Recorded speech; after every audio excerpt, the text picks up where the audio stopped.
Bismillah. Assalamualaikum warahmatullahi wabarakatuh.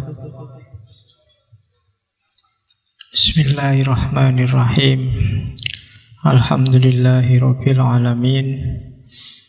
Alhamdulillahi nahmaduhu wa nasta'inuhu wa nastaghfiruh wa na'udzu billahi min syururi anfusina wa min sayyiati a'malina. May yahdihillahu fala mudhillalah wa may yudlilhu fala hadiyalah. Allahumma shalli wa sallim wa barik ala habibina wa syafi'ina sayyidina wa maulana Muhammadin wa ala alihi wa ashabihi wa man tabi'ahu huda. Amma ba'du. Bismillah, mari kita lanjutkan ngaji kita malam hari ini. Yang belum ngambil teh silakan ngambil, daripada nanti ngantuk di tengah jalan. Ya. Oke. Malam ini kita mulai sesi ideologi isme. Ideologi itu banyak, cuma kita ambil 1 bulan ini aja kita ngomong ideologi bagian pertama. Mungkin pada saatnya kita akan ngomong ideologi bagian kedua. Saya ambil yang paling terkenal di Indonesia, yaitu sekularisme, pluralisme, dan liberalisme. Nanti ditambah 1 lagi. Kemarin saya milihnya kapitalisme, tapi kemudian saya ingat-ingat dulu di sini juga sudah pernah ada pengajian tentang kapital. Jadi daripada ngulang kita ambil tema yang lain. Mungkin sebagai ideologi tambahan kita ambil sosialisme. Sosialisme itu kan sebenarnya nanti yang agak jadi lawannya liberalisme. Kalau liberalisme itu dikenal sebagai ideologi sayap kanan, kalau sosialisme dan segala variasinya itu ideologi sayap kiri. Sekularisme, pluralisme, liberalisme itu di Indonesia terkenal karena difatwakan haram. Saya tidak tahu yang dilihat apa, kemudian objek fatwanya itu kemana, kan juga harus jelas. Kamu tidak boleh ujuk-ujuk diketawain fatwanya. Harus ngerti dulu konstruksi persoalannya. Sama kayak orang mengharamkan hermeneutik misalnya. Itu hermeneutik yang mana sih? Atau hermeneutik ketika dipakai sebagai apa? Karena apa-apa itu ya harus jelas konteks permasalahan dan definisinya. Definisi tidak jelas juga tidak jalan, konteks tidak pas juga tidak jalan. Jadi harus jelas. Nasi itu halal, cuma kalau konteksnya nasi habis ngambil di angkringan terus tidak kamu hitung, itu jadinya haram. Itu kan konteks. Jadi liberal juga begitu, nanti sosialis juga begitu, Marxis juga begitu. Bahkan yang disebut Islamis juga ketika overdosis juga tidak bagus. Dalam sejarah banyak cerita-cerita keberagamaan yang berlebihan, musyrifin, itu kan sudah out of context. Maka biar nggak kesusu iya atau tidak, kita belajar pelan-pelan. Jadi malam ini kita mulai dari liberalisme dulu. Terus minggu depan pluralisme, terus sekularisme. Biar dibalik. Biasanya kan sivilis, sekularismenya dulu, terus pluralisme, terus liberalisme. Kita balik, liberalisme dulu. Kenapa dibalik? Ya suka-suka saya aja. Emangnya apa-apa kudu no alasannya. Emang udah dibolak-balik ndak apa-apa kan, ya nggak masalah, ndak harus ada alasannya. Oke, bismillah ya. Liberalisme. Kita cek dari etimologi, terminologi dulu. Ini penting, apa-apa itu harus ngerti akar katanya. Jadi akar kata, istilah-istilah yang muncul biasanya liberal, liberty, libertarian, libertine. Itu sebenarnya dari kata-kata yang sama, liber. Liber itu artinya free, bebas. Bahasa Inggris itu punya 3, setahu saya loh ya, ada 3 istilah yang maknanya sama-sama bebas. Yang pertama freedom, yang kedua liberty, dan yang ketiga independent. Itu sebenarnya dipakai sehari-hari, mungkin kamu bisa pakai yang mana saja, sama-sama artinya bebas. Cuma kalau dijelimeti di kamus, itu maknanya bisa beda. Kalau freedom itu lebih ke bebas secara negatif. Apa bebas secara negatif itu? Bebas dari. Jadi kamu bebas dari kuliah yang menjemukan, itu freedom, free. Kadang-kadang gitu. Cuma meskipun juga bisa kamu artikan bebas for, tapi lebih sering freedom itu bebas dari apa. Kalau liberty itu sering diartikan bebas untuk apa. Kalau independent itu konotasinya lebih banyak ke ketidaktergantungan. Jadi tidak tergantung itu tidak terikat oleh apapun. Kalau apa ya contohnya biar kamu jelas. Misalnya kamu diputus pacarmu, kalau kamu merasa akhirnya aku bebas dari kamu, itu berarti masih freedom. Kalau kamu terus setelah ini gimana ya, ada nggak yang mau sama aku, itu kamu freedom tapi belum liberty. Kamu masih bingung mau ngapain, masih tidak jelas. Kalau konotasinya bahwa kamu merdeka, wah aku sudah nggak terikat lagi, aku sudah terserah aku habis ini mau ngapain, itu independent. Kalau freedom itu kamu bebas tapi masih terbayang-bayang, masih apa-apa masih teringat dia, itu freedom tapi belum independent.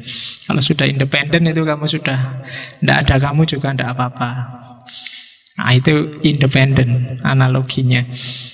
Ketika Belanda pergi dari Indonesia, itu sebenarnya kita freedom. Apa kita independen? Ya kamu boleh tanya lagi, apa kita sudah nggak tergantung sama luar negeri, nggak tergantung sama barat? Mungkin belum. Oke.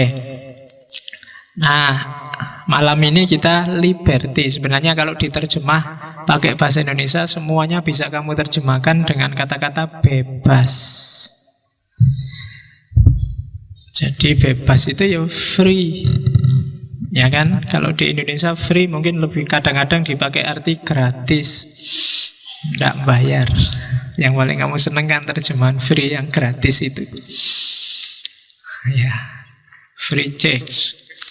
Oke, liber dapat atau libertine dapat akhiran isme. Jangan salah, tahun 2015 kemarin kata-kata paling populer, paling terkenal di kamus online itu, Merriam-Webster, itu word of the year, kata-kata paling populer dalam tahun itu adalah kata-kata isme. Jadi ternyata banyak sekali orang yang mengejar maknanya ism. Makanya sekarang kita pakai sesi ideologi biar kamu nggak ketinggalan zaman. Kalau orang di sana-sana ngejar ism, kamu juga harus ngerti ism itu apa. Ism itu kalau di barat muncul dipakai sekitar abad 17, tahun 1680-an sekian oleh filosof namanya Thomas Carlyle, yang nanti diteruskan oleh Bernard Shaw. Jadi itu tidak lama. Kalau ism dari bahasa Yunani kuno, ismos, nanti diadopsi oleh bahasa Latin, diadopsi lagi ke dalam bahasa Perancis, baru terakhir masuk ke dalam bahasa Inggris, oleh Inggris diadopsi di Indonesia jadi isme. Jadi sudah lewat banyak sekali penyerapan-penyerapan. Sehingga kemudian muncul istilah liberalisme. Diterjemahkan secara sederhana sebagai ideologi. Jadi kalau orang itu hakikatnya bebas, tapi begitu masuk liberalisme berarti kebebasan dia jadi ideologi. Kalau itu sudah jadi ideologi, berarti di situ juga sudah ada patokan-patokan baku yang harus diikuti untuk menuju ideal tertentu. Jadi ketika itu ideologi, sistemnya biasanya sudah tertutup. Sudah ada patternnya, sudah ada polanya. Harus begini kalau mau begitu. Itu biasanya sudah coraknya ideologi. Makanya ngaji ini boleh rutin tapi nggak boleh jadi ideologi. Jadi ideologi itu biasanya terus kamu fanatik. Harus begini, harus begitu. Harus ada tehnya baru bisa disebut ngaji filsafat. Harus ada, enggak harus. Jadi ideologi. Ketika sudah dipatok, dipaten, itu biasanya sudah jadi ideologi.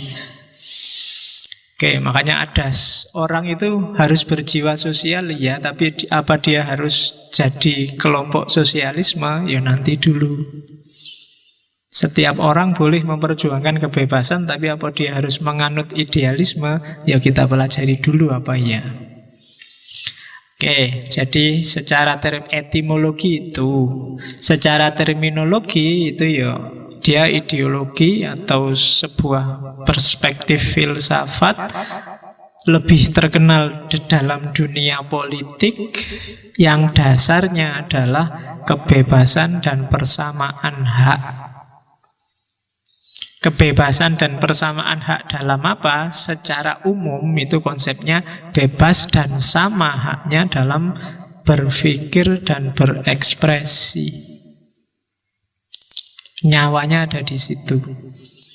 Jadi orang yang disebut liberal atau menyatakan dirinya liberal atau dianggap liberal itu sebenarnya dia harus punya ciri bebas mikir dan bebas berekspresi. Jangan menyebut dirimu liberal kalau kamu apa-apa masih manut, masih nurut, masih ikut siapa atau ikut apa. Karena value dasarnya liberalisme itu bebas berpikir dan bebas berekspresi. Meskipun kamu menganggap dirimu sekarang sudah filosof gara-gara sering ikut ngaji filsafat, tapi kalau pilihan-pilihan keputusanmu selama ini hanya manut atau ikut atau ikut referensi yang kamu tidak tahu kenapa ikut, yang penting kok rasanya enak aja, berarti kamu tidak boleh menyebut dirimu liberal. Jadi orang liberal itu pasti anti taklid. Selama kamu masih taklid, pasti kamu belum liberal. Karena kamu hanya manut. Model rambutmu sekarang kayak gimana? Kamu suka baju merek apa? Jinnya kamu harus merek apa? Motor yang kamu sukai dan tidak kamu sukai apa? Itu kalau pendapatmu sendiri, berarti kamu liberal. Tapi kalau manut iklan, manut teman, manut TV, manut ustadz, berarti belum. Nah, jadi ciri paling gampang itu. Ya nanti pengembangan teorinya masih jauh, tapi paling awal dipahami itu dulu. Oke ya. Jadi kalau pacar pilihanmu sendiri, berarti kamu pacaran secara liberal, milih dewe. Tapi kalau diprovokasi temenmu, itu aja lebih cakep, yang itu ndak bagus. Nah, kamu pacaran tapi ndak liberal, pacaran aja kamu taklid. Ya kan, merek sampo, merek sabun itu juga boleh kamu liberal, milih sendiri, nggak harus ikut-ikutan. Oke, pemahaman awal. Terus keywordnya sebenarnya ada 3. Jadi kata-kata kuncinya, kalau kamu diskusi tentang liberalisme, biasanya 3 hal itu pasti terlibat. Yang pertama, kebebasan berpendapat, berbicara, berwacana. Yang kedua, hak, yang luasnya sekarang jadi HAM. Dan yang ketiga, anti tirani, anti penindasan, anti diskriminasi, anti hegemoni. Pokoknya 3 itu keywordnya. Jadi yang pertama adalah freedom of speech, kebebasan berbicara, kebebasan berpendapat. Di mana terjadi orang dilarang ngomong sesuatu, dilarang mikir sesuatu, dilarang merenungkan sesuatu, berarti di sana tidak ada kebebasan, tidak liberal. Jadi monggo ngomong, monggo bicara sesuai yang ada di pikiranmu, sesuai kapasitas berpikirmu. Setiap orang bebas dan berhak. Maka kamu jangan minder kalau sekedar mikir dan ngomong. Urusan keliru itu urusan selanjutnya, biar diluruskan yang pinter. Selama ini kan kamu sering minder, mau ngomong khawatir salah ya Pak. Ya ndak apa-apa, omongkanlah biar yang lain ngerti salahnya di mana, terus kamu dibenarkan, kan gitu. Kalau khawatir salah kamu diem aja, kamu tidak menghargai dirimu sendiri. Freedom of speech itu sebenarnya kamu punya hak loh untuk ngomong. Jangan dibatin aja. Urusan benar atau salah ya nanti terbukalah, kalau ada yang lebih pintar dari kamu meluruskan ya diterima. Nggak apa-apa, nggak harus marah-marah. Kadang-kadang kan orang nggak seneng dikritik terus marah-marah. Nggak, freedom of speech itu kamu bebas ngomong sebagaimana orang lain juga bebas ngomong. Tapi objektif lah. Kalau yang lain lebih bagus, ya akui lebih bagus. Selama ini kan yang tidak terjadi semacam ini. Kalau ada orang ngomong misalnya tidak karu-karuan kan terus dimarahi bareng-bareng. Loh kalau memang keliru loh ya jangan dimarahi. Ingatkan salahnya di mana. Kayak dulu waktu kita sesinya Isa itu kan, Yesus itu kan. Jadi satu kali Yesus ini ngomongnya mungkin bagi orang yang diajak ngomong, itu bahasa Islamnya kan dakwah. Yesus ini salah ngomongnya, terus Yesus ditampar oleh orang itu. Ya karena ajarannya Yesus kan kalau pipi kanan ditampar, dikasih pipi kiri. Cuma katanya Yesus, kenapa kok kamu tampar aku? Kalau omonganku salah, ya luruskan, benarkan. Kalau omonganku benar, loh kenapa kok aku mbok tampar? Jadi, ya kalau pakai logikanya Yesus, kalau ada orang ngomong salah, orang berpendapat salah, ya jangan dimarahi. Hari ini kan banyak kan orang ngomong terus dianggap salah, terus dibully habis-habisan. Berpendapat dianggap salah, habis dia di media sosial. Itu bagi saya, yang tidak arif itu justru yang marah-marah. Loh, orang mikir dan salah itu kan wajar. Ingatkanlah. Luruskanlah kalau kamu ngerti mana yang lebih lurus. Dan sekarang lebih sadis lagi, orang yang bully itu juga tidak tahu salahnya di mana, yang lebih lurus di mana. Sing penting kamu ikut-ikutan bully. Dan itu budaya kita hari ini. Salah kamu tidak tahu di mana karena yang lain maki-maki, marah-marah, terus kamu juga ikutan maki-maki dan marah-marah. Kadang-kadang alasannya simpel, bukan kelompokku. Nah, itu bagi saya penyakit. Oke, jadi freedom of speech dalam pengertian itu. Selama ini orang menafsirkan freedom of speech itu orang bebas ngomong sakarepe dhewe. Ya kasarnya begitu, tapi pasnya ndak semacam itu. Ya ngomonglah sesuai yang ingin kamu ekspresikan. Orang lain juga bebas ngomong tentang yang apa ingin dia ekspresikan. Urusan mana pas, mana nggak pas, mana benar, mana nggak benar, itu urusan selanjutnya. Bukan berarti orang bebas ngomong terus yang ngawur juga harus dianggap benar. Nggak ada urusan ke sana. Selama ini orang takut kalau dibebaskan ngomong, dibebaskan berekspresi, nanti rusak tatanan ini. Nggak. Biarkan orang ngomong sesuai keinginannya. Kalau keliru diluruskan. Kalau dia nggak ngomong karena takut dimarahi, terus diem-diem aja melakukan aktivitasnya, lahirlah Gavatar. Terus kamu kaget, lu kok banyak sekali yang ikut, kok nggak denger aku? Ya karena mereka selama ini nggak berani cerita. Kalau cerita kamu marahi bareng-bareng.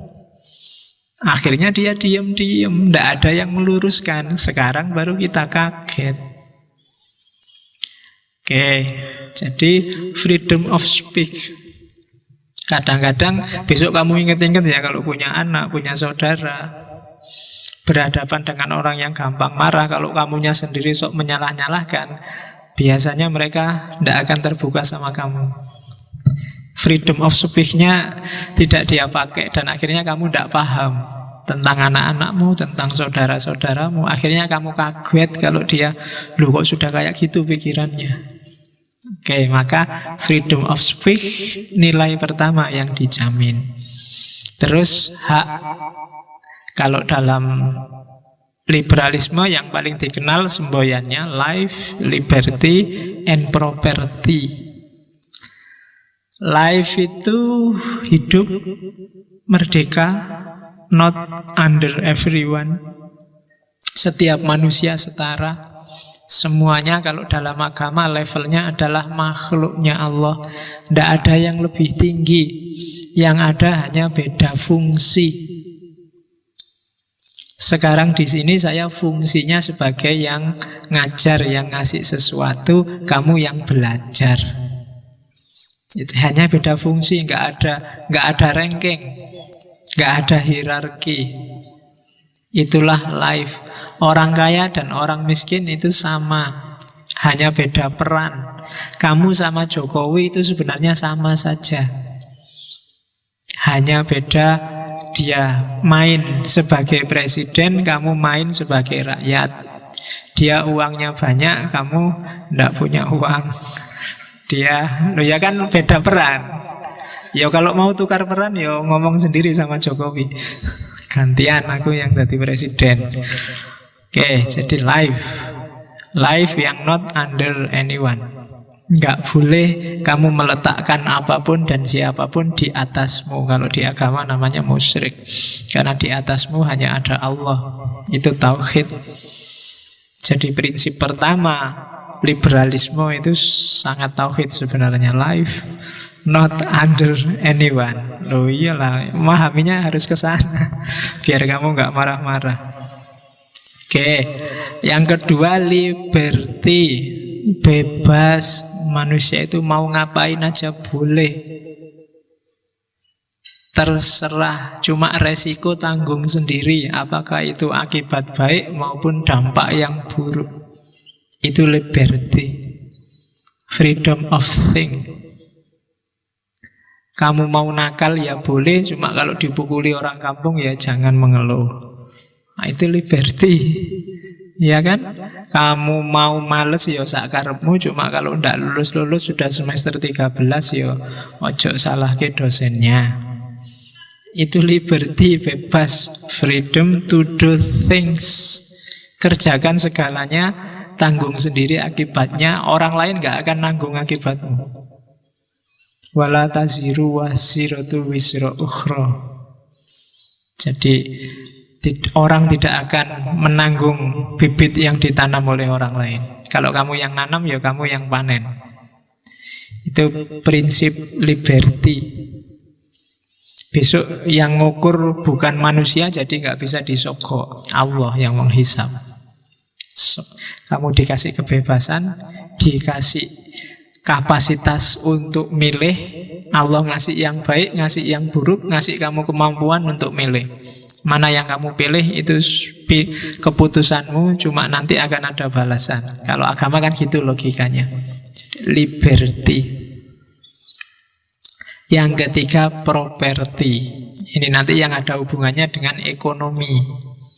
Di liberal, hak milik itu dihargai. Freedom to own things. Kamu boleh punya apa saja dan jadi milikmu. Nanti ini agak beda sama sosialis. Hal-hal tertentu nggak boleh dimiliki oleh seseorang, harus dimiliki bersama. Tapi kalau di liberalisme, kalau kamu mampu dan kuasa, jadi milikmu juga tidak apa-apa. Oke, itu yang ketiga. Nanti kita lihat implikasinya ke dunia ekonomi. Life, liberty, property. Dan yang ketiga, against absolute power. Anti tirani, anti penindasan. Jadi nggak boleh ada power yang absolut yang menguasai siapapun di level apapun.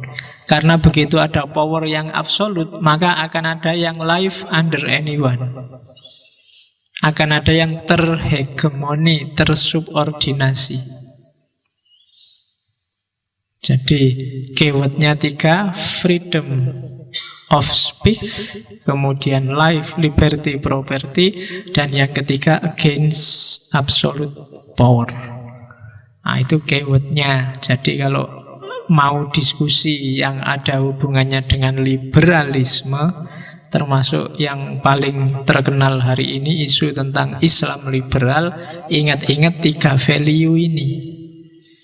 Sebenarnya 3 value ini yang dijadikan landasan berpikir teman-teman kita yang bergaya liberal, mendeklarasikan diri punya identitas liberal. Kadang-kadang kita sebenarnya juga pro dengan ini, meskipun kalau disebut juga tidak mau. Ya kan? Kenapa nggak mau? Karena takut, sudah difatwakan oleh MUI. Oke, ya nanti kita lihat. Ini dasar teorinya. Nanti ada kenapa sih kok terus lahir gaya liberalisme beragama semacam itu? Nanti ada alurnya. Kita lihat pelan-pelan. Kita lihat dari paling awal. Ada 2 peristiwa penting yang melatari lahirnya ideologi yang namanya liberalisme. Ada 2 revolusi di abad 17-18. Yang pertama adalah revolusi Perancis, yang kedua revolusi Amerika. Saya tidak tahu di kampus ada nggak ya mata kuliah yang menceritakan 2 revolusi besar ini. Mungkin di fakultas tertentu masuk tema ini, tapi di fakultas yang lain mungkin tidak. Ya tema-tema ini mungkin ketemunya di humaniora, mungkin diceritakan bagaimana dahsyatnya revolusi Perancis.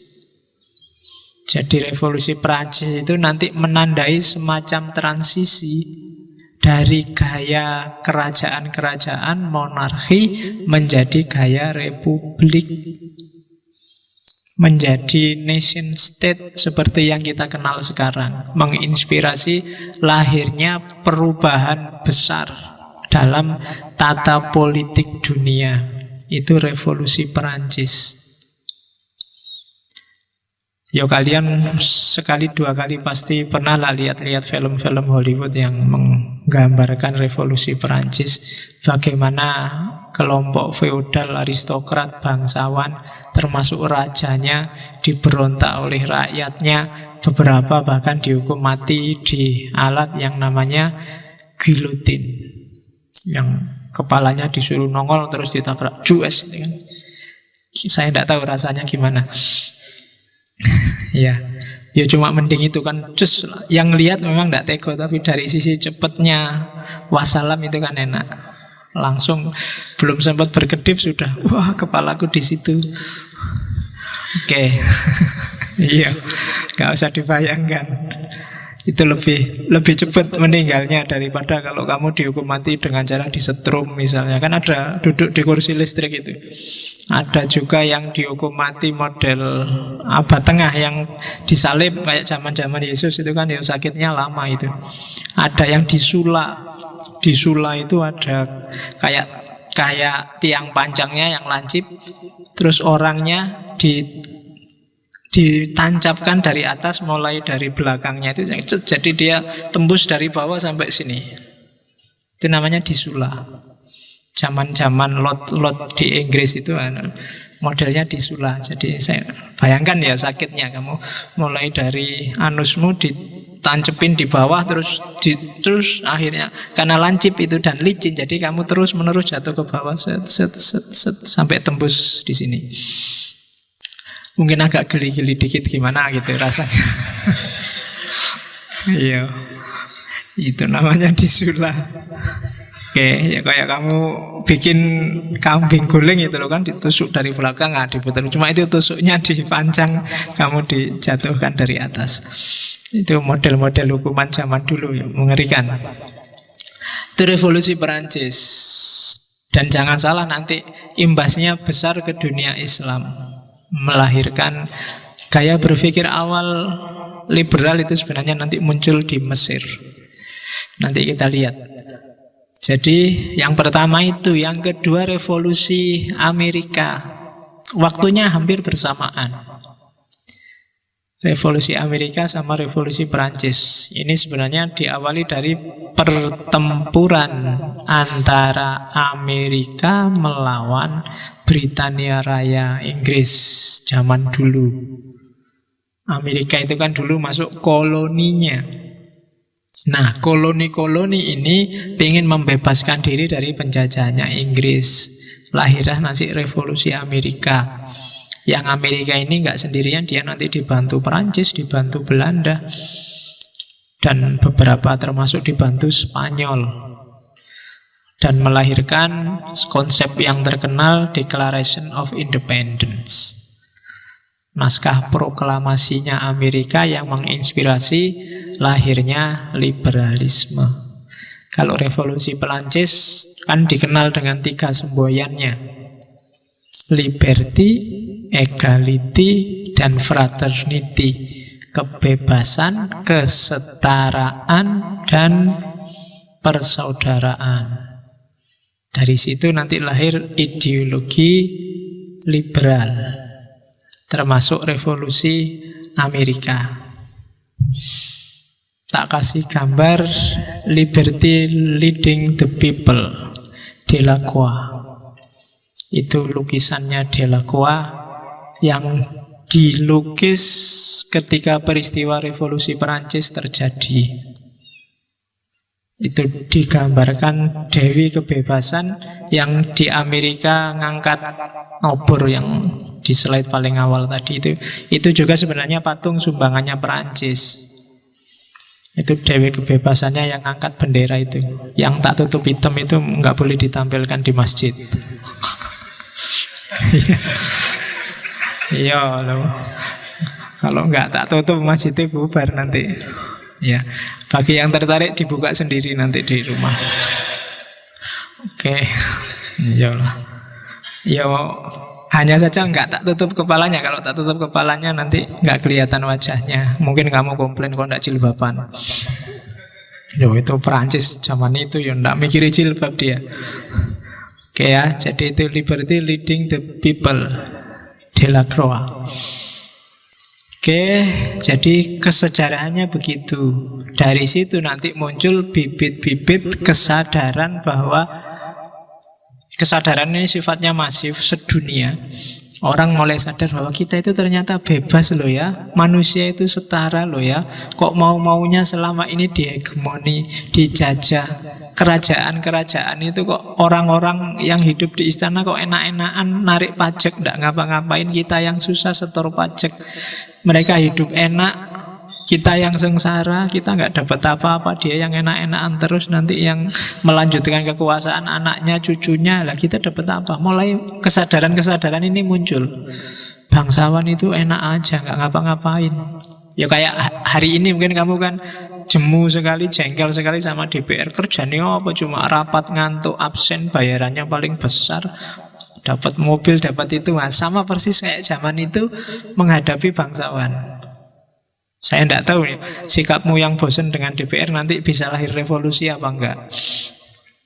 Kalau di Perancis zaman itu lahir revolusi. Termasuk di Amerika, orang merasa dihegemoni dan tidak betah. Oke, kalau kesadaran itu muncul kan tidak betah sudah kamu kan. Beda sama ketika tidak ada kesadaran, diapa-apain aja oke. Tapi begitu sadar, nggak nyaman sudah hidupmu. Zaman dulu, sejak zaman Pak Harto ada DPR, tapi kan kamu belum sadar. Sekarang sadar, itu kan rasanya sudah beda. Nah, abad ke-17-18 orang Eropa saat itu lahir kesadaran besar, khususnya tentang kebebasan dan kesetaraan manusia. Ternyata kita manusia itu sama. Rekayasa sosial, rekayasa politik yang bikin kita beda. Dulu orang yakin bahwa kaisar-kaisar itu, raja-raja itu keturunannya dewa. Begitu ada yang berontak, terus dia menang, terus dia jadi raja, sama-sama tirannya. Orang mulai sadar, janjane apa ya keturunan dewa kok bisa dikalahkan, bisa dibunuh, bisa diganti. Pasti itu dibikin-bikin. Nah, terus lahirlah pemberontakan-pemberontakan, lahirlah revolusi. Kalau perang, kalau ada masalah kan yang maju juga kadang-kadang ya cuma tentara, rakyat, raja itu kan yang paling terakhir mati biasanya. Dan orang lain susah, dia paling enak. Nah, itu yang terjadi di Perancis zaman itu. Jadi raja-rajanya diberontak, diturunkan, lahirlah era baru, peradaban manusia, munculnya nation state, negara bangsa, termasuk nular ke Indonesia. Semangat ini juga kan nanti nular ke Indonesia. Orang mulai sadar, loh ya kita ini ternyata dijajah ya. Tidak cuma oleh Belanda, tapi juga oleh raja-raja kita, tapi juga oleh feodalisme, oleh aristokrasi, dan macam-macam. Oke. Dua filosof besar yang turut andil dalam merancang tumbuhnya benih kesadaran itu adalah John Locke dan Thomas Hobbes. Nanti juga ada John Stuart Mill untuk yang liberalisme sosial. Ini dua orang berteori, teorinya kebalikannya tapi dampaknya sama.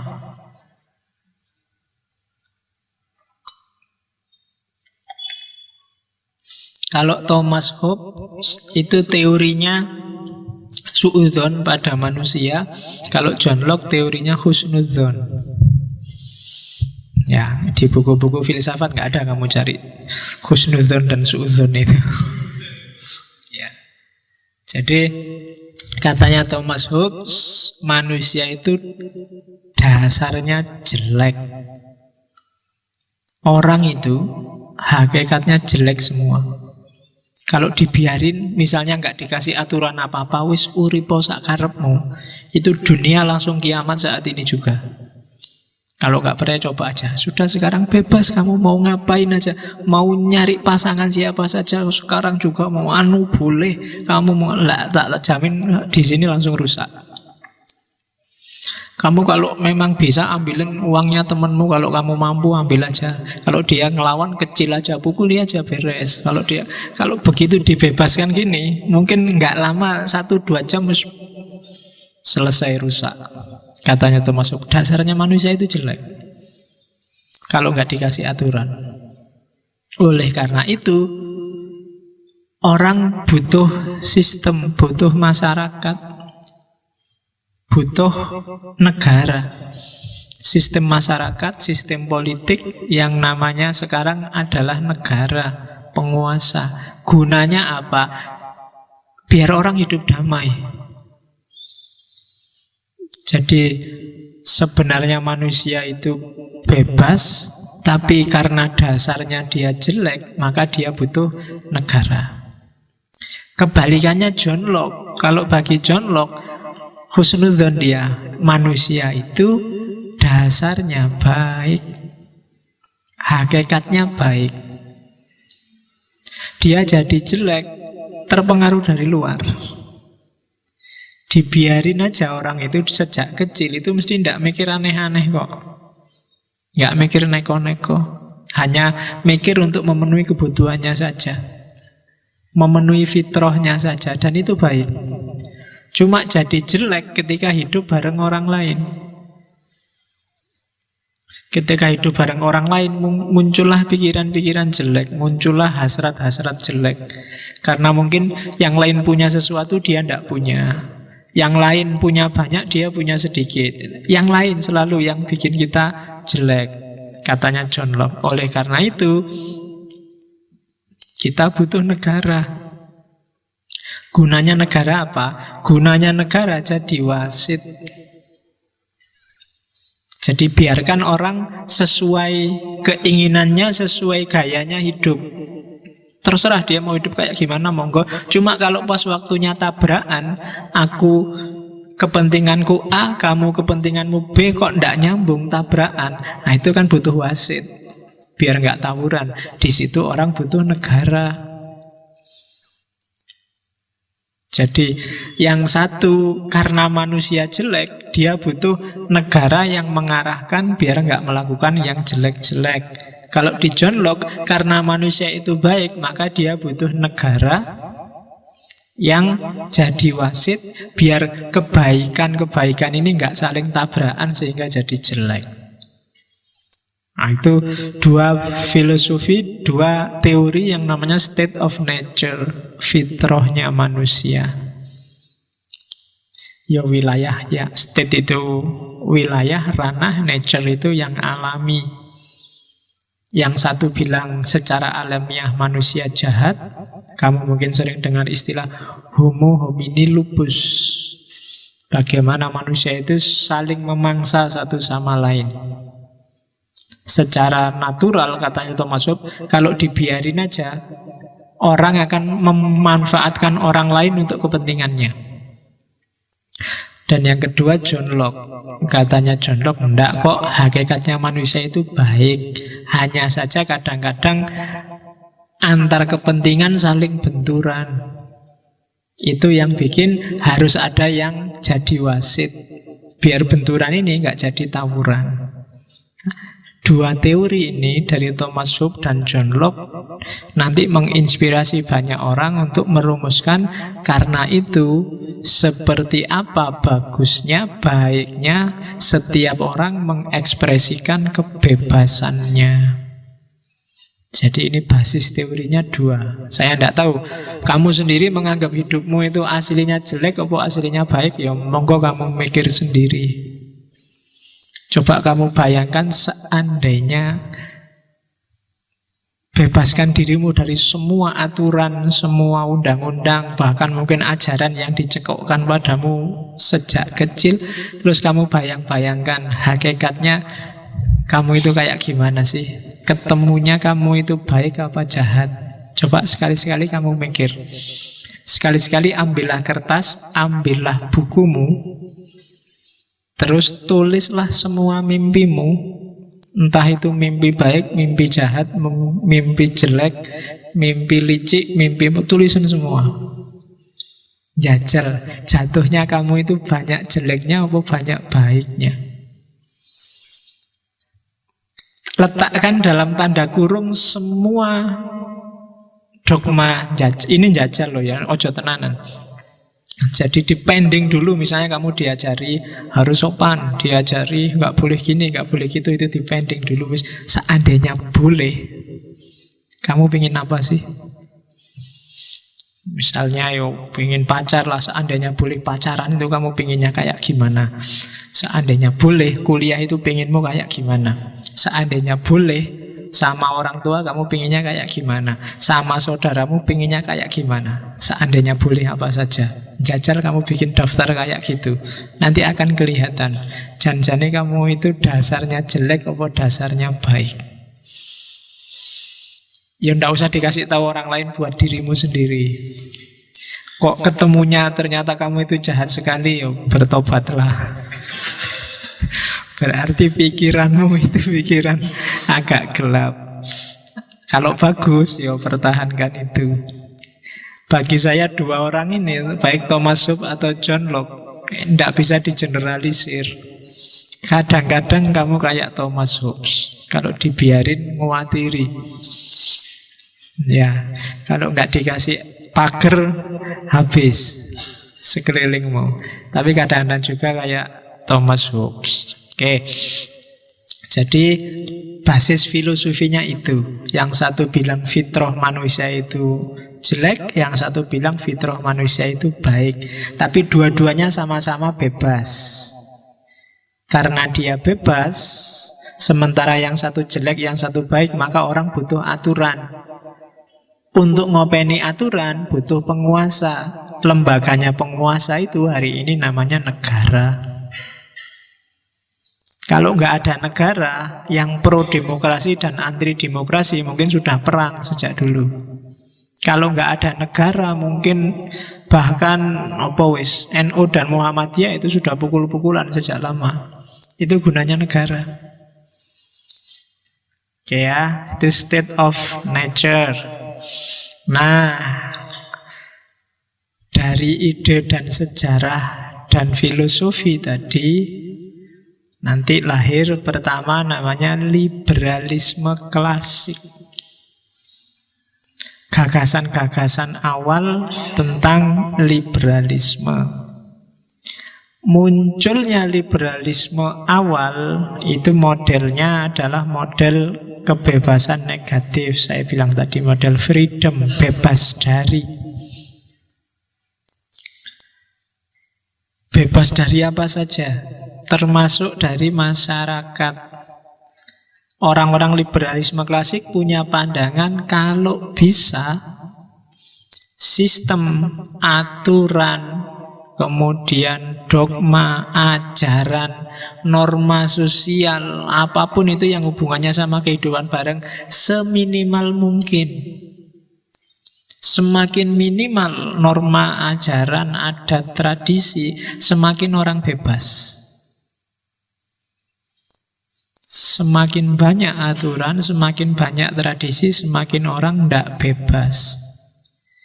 Ya saya bilang tadi, biarkan aja orang dengan kebebasannya, kecuali dalam bagian-bagian yang tabrakan. Kalau nggak tabrakan, nggak usah diatur, nggak masalah. Maka perannya masyarakat, perannya institusi sosial, institusi politik, termasuk negara, itu hanya sebagai wasit. Jadi dia nggak harus main di wilayah yang dia seharusnya nggak main. Maka nanti dikenal ada pembedaan antara ruang privat sama ruang publik. Bagi orang liberal, ruang publik itu jangan luas-luas, kecil aja nggak masalah. Yang harus luas, ruang privat. Urusanmu sendiri diperbanyak, urusannya bareng-bareng dipersedikit. Nah itu semakin kita bebas. Karena bebas ini bagi kelompok liberal kan fitrah kita. Semakin kita nggak bebas, semakin kita nggak bisa eksis jadi diri kita sendiri. Semakin banyak organisasi yang kamu ikuti kan semakin banyak pagermu, semakin banyak ikatanmu, kamu semakin nggak bisa ngapa-ngapain. Tapi semakin sedikit pagar, semakin sedikit aturan, kamu semakin bebas. Jadi di liberalisme klasik modelnya defensif.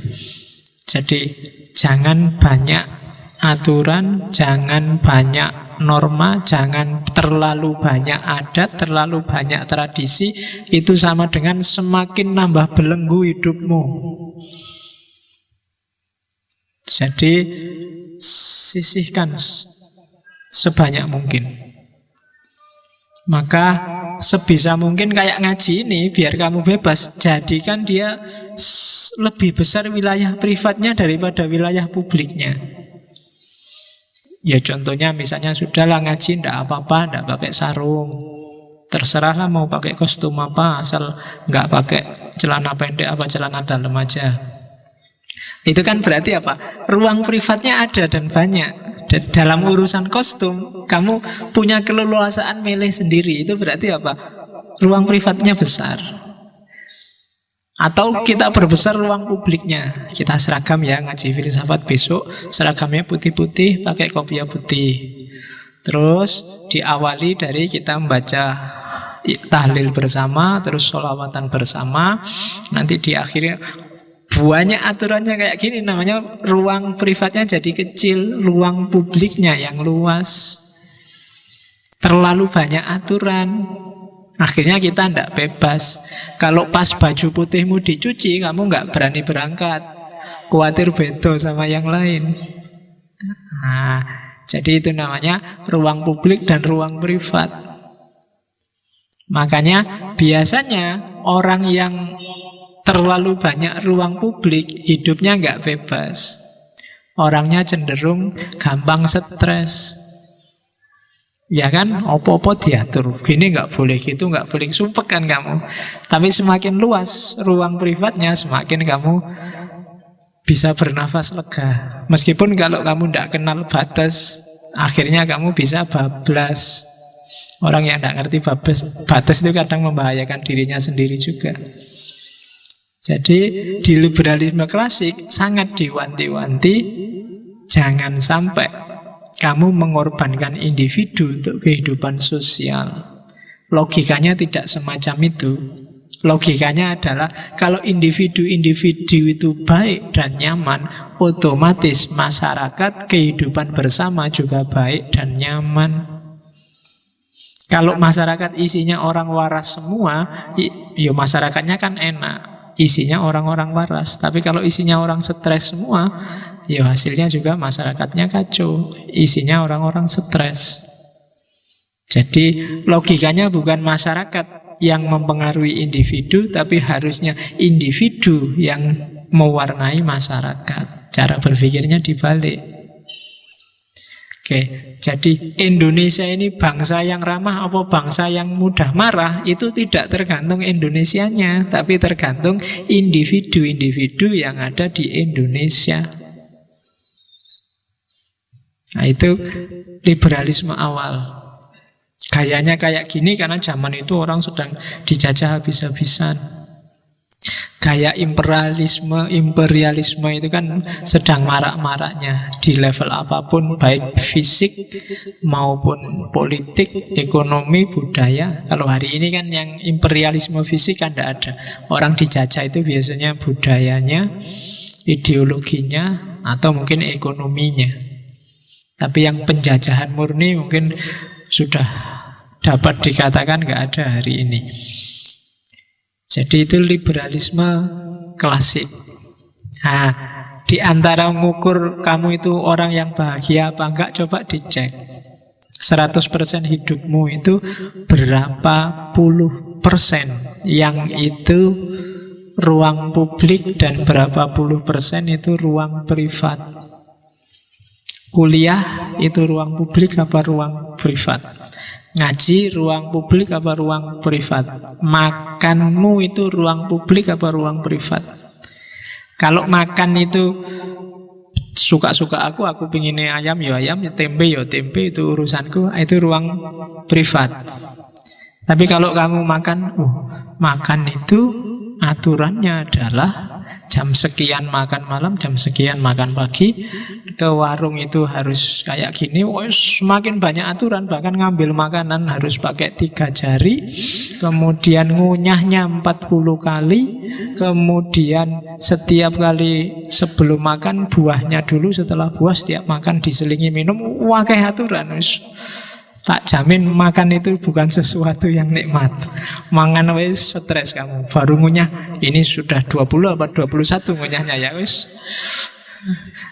Nggak enak. Apalagi hari ini kan begitu lihat makanan, wah ini kolesterol, ini bisa bikin diabetes, ini liver, ini wis nggak usah makan. Wong sekarang apa sih makanan yang nggak jadi sumber penyakit? Padahal sebenarnya nggak ada makanan yang jadi sumber penyakit. Problemnya di kamu sendiri. Oke, jadi itu liberalisme klasik. Jadi hiduplah sesuai versimu. Jangan terlalu banyak bikin aturan untuk sesuatu yang harusnya nggak usah diatur. Karena kalau sudah nggak diatur ya tenang aja, nggak usah minta diatur. Kayak mahasiswa di kelas itu loh, bikin makalah ya. Kalau dosennya cuma bilang bikin makalah, kamu diam aja, selesai. Kadang-kadang kan kamu malah tanya, berapa halaman Pak? Berapa spasi Pak? Referensinya minimal berapa? Kamu nyari penyakit sendiri. Wong dosennya cuma nyuruh bikin makalah kan kayak apapun, yang penting bunyinya makalah kan beres. Tapi kamu tanya sendiri, akhirnya dosen ini tak mikir, oh ya kira-kira paling gitu kan, terus dosennya. Itu kamu nyari penyakit. Oh biar aja lah, dia maunya umum, kamu malah minta detail. Oke, jadi harusnya jadi wilayah privatmu, sakarepmu, akhirnya jadi wilayah publik, jadi aturan. Oke, jadi itu liberalisme klasik. Terus sebenarnya ini bukan lawannya liberalisme modern namanya, tapi kelanjutannya. Jadi kelanjutan dari liberalisme klasik adalah liberalisme modern. Kalau tadi kebebasan negatif, bebas dari banyak aturan yang mengungkung, sekarang kebebasan positif, bebas untuk. Nah, kalau sekarang kamu sudah siap untuk mandiri, berpikir, bertindak sendiri, bebaskan dirimu mau ngapain aja. Itu namanya bebas untuk. Caranya gimana kamu bisa bebas untuk? Ya kamu harus jadi manusia yang berdaya. Manusia yang berdaya itu ya kamu mampu berpikir, mampu bertindak sesuai yang kamu perlukan. Itu namanya berdaya. Kamu bisa baca kitab sendiri, baca Quran sendiri, bisa memahami hadis sendiri, kamu berdaya dalam agama, maka kamu tidak butuh yang lain. Kembangkan dirimu sendiri bisa. Tapi kalau kamu nggak mampu, akhirnya mau tidak mau kamu harus kayak tadi, taklid, manut ke yang lain. Jadi di liberalisme modern dituntut tidak cuma bebas dari, tapi juga kamu bebas untuk. Kamu seandainya disuruh apa aja bisa, nah, berarti kamu bebas untuk. Orang yang tidak bebas secara positif, meskipun dia bebas secara negatif, pada akhirnya dia akan balik lagi jadi tidak bebas secara negatif, kalau dia tidak mampu. Jadi kalau misalnya kamu tidak bisa sih disuruh bikin makalah, selama ini kamu minta dibikinkan temanmu, akhirnya temanmu menguasai kamu karena kamu selalu dibikinin makalah oleh dia. Motormu dipinjem, kamu nggak bisa nolak, karena kalau kamu tolak besok nggak tak bikinin makalah loh, dipinjem akhirnya ya kan. Nah, kamu tidak bebas secara positif selama kamu belum bisa bikin makalah sendiri. Kamu tidak bisa untuk, wong dari aja kamu tidak mampu. Jadi ini saling berkait. Jadi setelah kamu bebas dari banyak aturan, kamu bebas melakukan sesuatu. Cuma kamu tidak bisa melakukan, kalau kamu tidak mampu melakukan sesuatu itu, akhirnya kamu akan kembali lagi di subordinasi. Jatuhnya kamu malah tidak bebas secara negatif dalam banyak hal. Nah, oleh karena itu liberalisme modern menuntut negara atau institusi sosial itu tidak cuma jadi wasit membiarkan orang untuk melakukan sesuatu, tapi juga memberdayakan orang biar dia bisa melakukan sesuatu. Makanya negara ya nggak cuma diem aja, dia didik orang, mencerdaskan orang, biar orang tidak tersubordinasi, biar dia tidak terdiskriminasi, harus ngerti ilmunya. Karena ya kayak tak jelasin waktu sesi agama-agama itu kan, semakin orang tidak paham, tidak ngerti, tidak berdaya, semakin dia tidak bisa apa-apa. Semakin dia akan mengabdi pada yang dia tidak berdaya. Oke. Kalau orang dulu kan karena tidak berdaya menghadapi laut, terus buang sajen di laut, terus nyembah dewa laut, dan seterusnya. Karena dia tidak ngerti ilmunya tentang laut. Tapi begitu orang pinter, ngerti kapal, ngerti teknologi cuaca, dia bisa menaklukkan laut. Jadi pemberdayaan individu. Setelah membebaskan, sekarang diberdayakan di liberalisme modern. Oke, terus. Nah, sekarang nilai-nilai yang disebut liberal 1, 2, 3, 4, 5, 6. Pemikiran liberal jenis apapun, termasuk liberalisme agama, termasuk kalau dalam Islam namanya liberal Islam, Islam liberal, termasuk antara lain yang di Indonesia jadi lembaga yang namanya Jaringan Islam Liberal. Itu values-nya 6 ini. Nilai-nilai yang dianggap utama.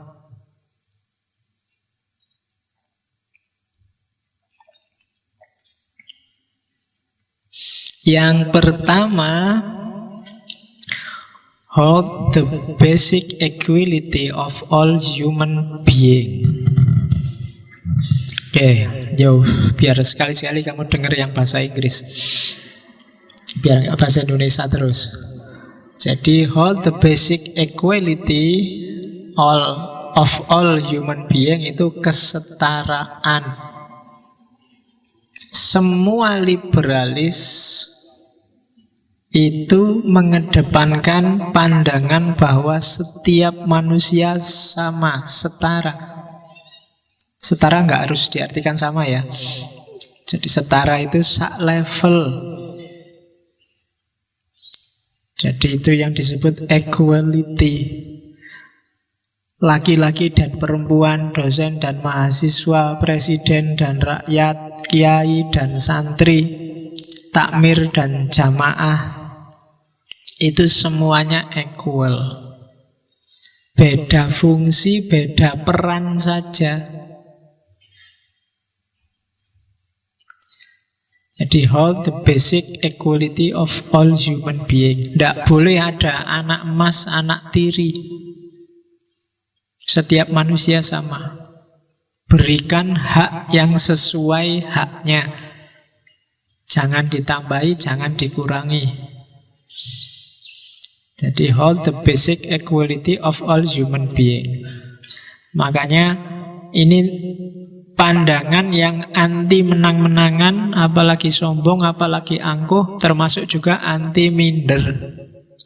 Minder itu berarti kamu meletakkan dirimu di bawah yang lain. Kalau sombong, kamu meletakkan dirimu di atas yang lain. Dua-duanya nggak boleh. Karena itu berarti kamu memposisikan dirimu tidak setara. Setiap manusia ya, itu setara. Yang kedua, treat the others, itu kebanyakan S, the other reason equally. Perlakukan pikiran yang berbeda, pikiran orang lain secara setara. Setiap orang itu mikir sesuai kapasitasnya sendiri-sendiri, sesuai konteksnya masing-masing. Maka ya jangan disepelekan, jangan didiskriminasi hanya karena siapa yang ngomong. Jangan mentang-mentang kamu mahasiswa, terus kamu pulang kampung, ketemu orang kampung yang tidak mahasiswa, terus pendapatnya kamu anggap tidak level. Jangan mentang-mentang kamu rajin ngaji filsafat, Terus ada orang baru belajar filsafat, terus ngomong filsafat, kamu anggap enggak level. Apa baru kayak gitu? Ilmuku sudah ngaji puluhan kali di masjid itu, nggak ada apa-apanya itu. Wah, ya. Jadi setiap orang punya kapasitas sendiri. Setiap pendapat harus dihargai. Sama kayak kamu punya adik yang kecil misalnya, itu kan cara mikirnya versi dia sesuai makomnya dia. Dan kan nggak salah kalau adikmu yang kecil itu pikirannya aneh-aneh. Kamu, wah nggak masuk akal itu dek, apalagi nggak filosofis itu dek, nggak nyambung. Ora tekan, adikmu nggak akan nyampe ke sana. Dia ngomong sesuai levelnya dia. Yo kamu yang harus ngikuti levelnya dia. Karena kalau dia ngikuti levelmu nggak nyampe. Jadi treat the other reason equally. Terus yang ketiga, kalau urusan politik, government by the consent of the people or the government. Pemerintahan, kelembagaan apapun, pemimpin, penguasa itu menjalankan kekuasaannya sesuai konsen. Konsen itu semacam izin, semacam persetujuan yang dipimpin. Ini kunci untuk tidak lahirnya tirani, otoritarianisme, diktatorship. Apakah narik pajak besar itu tiran, Pak? Enggak, kalau ada consent of the people. Kalau rakyatnya setuju ya enggak apa-apa. Biar negara kita maju, pajaknya kita naikkan 2 kali lipat, Pak. Nah, enggak apa-apa kalau rakyatnya setuju loh ya. Meskipun enggak naik, tapi tidak ada konsen dari masyarakat, itu namanya tetap diktatorship, tirani. Oke. Harga BBM turun, tapi masyarakat tidak mengizinkan. Itu juga sejenis tiran. Harga BBM naik 2 kali lipat, tapi ada consent people. Itu disebut pemerintahan yang demokratis. Jadi government by the consent of the people. Kuncinya ada di rakyat, karena penguasa, pemimpin itu melayani kepentingan rakyat. Yang ketiga, the emphasis of individual. Tekanannya pada individu, seperti dijelaskan di atas. Yang ke 1, 2, 3, 4, 5, the state is instrument. Negara itu hanya alat. Lembaga sosial itu hanya alat. RT, RW, dukuh, lurah, camat, bupati, gubernur itu hanya alat. Tujuannya apa? Kesejahteraan, ketentraman rakyat. Ketentraman rakyat itu apa? Ketentraman, kepuasan individu-individu yang ada di dalam situ. Jadi ujung akhirnya pasti individu. Jangan dibalik. Jadi negara untuk rakyat, bukan rakyat untuk negara. Cara mikirnya jangan dibalik kalau katanya orang liberal. Jadi harus perhatikan kepentingan individu. Kalau individu-individu ini beres semua, makmur semua, otomatis Indonesia makmur. Dan nggak harus fanatik sama negara, nggak harus fanatik sama RT, sama RW, sama lurah, sama bupati. Wong itu cuma alat kok. Kalau alatnya efektif, jalan terus. Kalau nggak efektif, ya diganti. Mungkin ganti softwarenya, mungkin ganti hardwarenya. Ya kayak Indonesia sekarang, mungkin sistemnya sudah bagus, hardwarenya sudah bagus. Cuma softwarenya sering ngaco. Jangan-jangan kita selalu beli bajakan. Kenapa saya bilang bajakan? Karena mungkin Indonesia itu memang sistemnya sistem yang belum sempurna. Kita kan selalu menyebut Indonesia tanah air beta. Beta itu kan biasanya belum produk yang full, masih percobaan. Setelah beta baru yang itu. Windows itu kalau masih beta itu kan berarti masih percobaan. Jadi Indonesia tanah air beta itu berarti dia baru tanah air percobaan. Jadi masih tidak karu-karuan. Jadi the state is instrument, alat.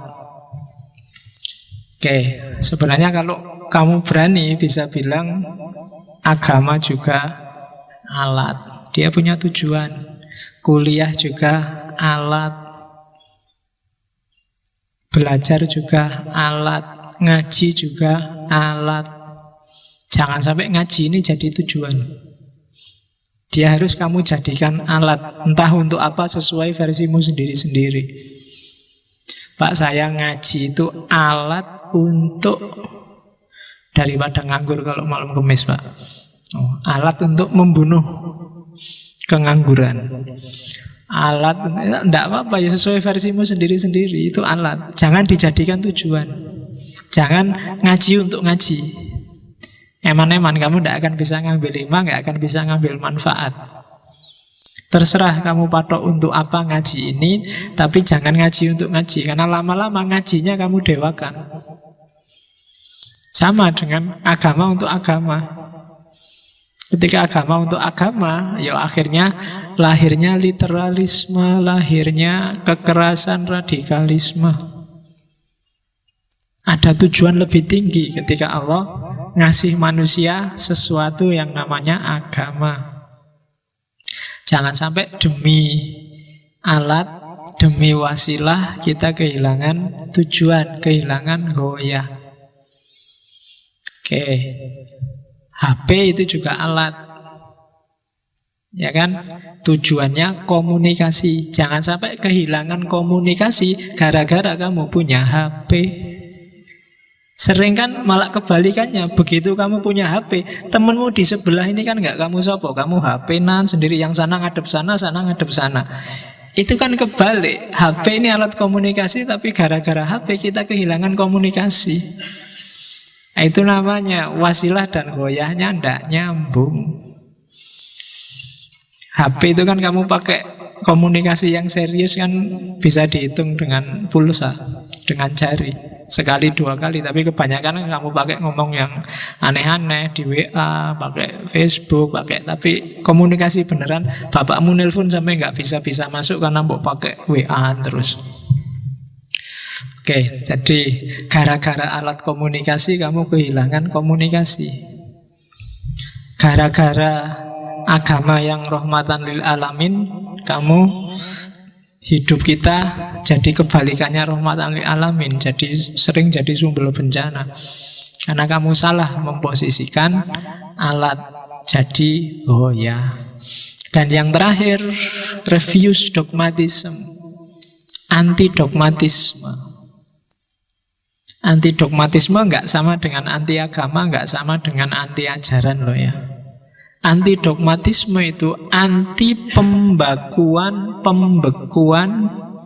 nilai norma ajaran. Jadi ketika ajaran nilai norma dibakukan, nggak boleh ditafsir ulang, nggak boleh diowah-owah, itu namanya dogmatisme. Oke, bukan nggak boleh kamu ikut dogma tertentu, tapi jangan dibekukan dan dibakukan. Karena begitu didogmakan, kamu tidak akan mau diubah-ubah lagi, meskipun ada fakta yang baru, ada kebenaran yang baru. Dan itu bahaya bagi perkembangan kita ke arah yang lebih baik. Begitu orang kaku, begitu orang beku, itu kan alamat dia tidak akan bisa lebih baik lagi. Padahal manusia ini kan berkembang, harusnya dia ke arah lebih sempurna, karena sekarang kita terbatas. Cuma ada orang tertentu yang anggap dirinya sudah final. Islam itu final, cuma pemahaman kita tentang Islam tidak. Kita tidak akan nyampe memahami finalitas Islam karena kita terbatas. Jadi akmaltu lakum dinakum itu iyalah, agama Islam sudah sempurna. Cuma pemahaman kita terhadap Islam itu pasti tidak sempurna, karena kita terbatas. Ini yang sering orang salah paham. Nah, jangan sampai yang terbatas, yang tidak sempurna ini kita bekukan, terus kita anggap levelnya sama dengan Islam yang sempurna tadi. Itu yang sering terus jadi sumber konflik. Masing-masing merasa miliknya lah yang sempurna itu tadi. Kalau saya ngomong al-yauma akmaltu lakum dinakum, terus setiap kepala merasa, yo Islam yang sempurna kayak aku ini loh. Dan setiap orang merasa begitu, terus yang lahir dari ini konflik. Nah, gaya liberal, dogmatisme semacam itu ditolak. Jangan dogmatis lah. Kalau dogmatis nanti beku. Kita harus tetap terbuka. Jangan-jangan yang kita pahami sekarang tidak pas. Kalau ada tafsir yang lebih pas, ayo diikuti. Jangan dogmatis. Jadi 1, 2, 3, 4, 5, 6. Ikutilah 6 gaya itu, maka kamu termasuk orang yang liberal. Dalam tanda petik ya, dengan segala konotasinya. Oke, ya, dengan segala konotasinya, karena ada konotasi yang positif, ada konotasi yang negatif. Di Indonesia hari ini yang main konotasi negatifnya. Sebenarnya ada konotasi positifnya. Apa sih positifnya liberal itu? Yang pertama, menjunjung tinggi kebebasan, kemerdekaan, anti penindasan, anti diskriminasi, anti hegemoni. Dan ini pasti sangat Islami. Islam tidak suka zoliman au madluman. Nah, itu kan diperjuangkan di liberalisme. Setiap orang harus bebas dari kezaliman dan dizalimi atau menzolimi. Terus menolak segala macam dogmatisme pembatasan. Jadi lawannya determinisme. Determinisme kalau di Islam bisa kamu terjemahkan Jabariyah.